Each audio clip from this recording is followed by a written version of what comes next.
Hi, I'm Ellen Cravotto. I'm the Director of Development at the New Canaan Library, and it is my great pleasure to welcome Tayari Jones, who's here with us today to speak at Spring Edition. Thank you so much for joining us, Tayari. I'm so happy to be here. It's really a pleasure. We've been following you for well over a year, especially on your social media, which you are an expert at, and I feel like I know you personally.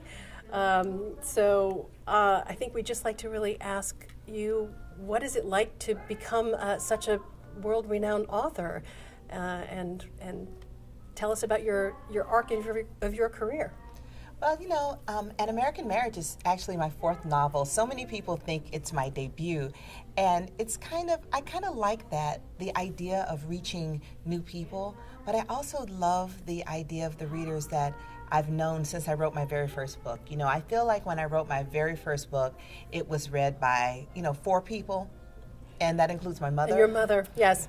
But, it's been it's hard to explain it, but I feel like I've been doing the same thing a long time, but things have finally kind of caught on. It's almost like filling a bucket with an eyedropper, and all of a sudden, it overflows. It's overflowing. It reached that critical point. So I have just a sense of gratitude, and it's also been very rewarding to see how many people still believe in books. Because people are always trying to tell you the book is over or people don't read, but people do read, and books do touch people, and books still bring people together.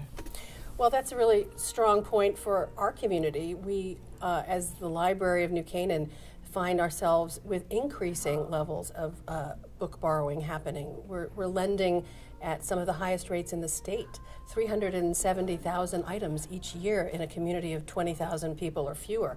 So, for us, the library is a place of great import culturally.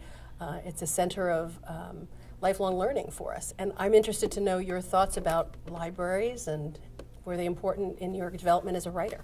So many people think that libraries are like museums for books, but books are just a part of what libraries do. In my travels, I visited libraries all over the country and talked to so many librarians, and I realized how libraries are a community center. Yes, they're books, and so many of us love to get lost in a book, and we remember our childhoods of, curling up in the library and there just being all the books you can read. It was like a smorgasbord for bookish children, but also libraries provide computer services for people in the community. Some libraries I've even read about are allowing people to check out clothes for job interviews at isn't libraries. that fascinating? Yes. Well, I noticed you said how many items you check out. You didn't necessarily say books. I did. I feel like libraries are tax dollars at work. Every library improves its community in ways that we can't even imagine. And so I believe, as an author, but also as a citizen, that we are required to do everything we can to preserve our libraries. Every library is a gift. Well, you being here today enables us to continue that gift for our community, so I want to thank you very much. Well, thank you for having me. I'm so happy to be here.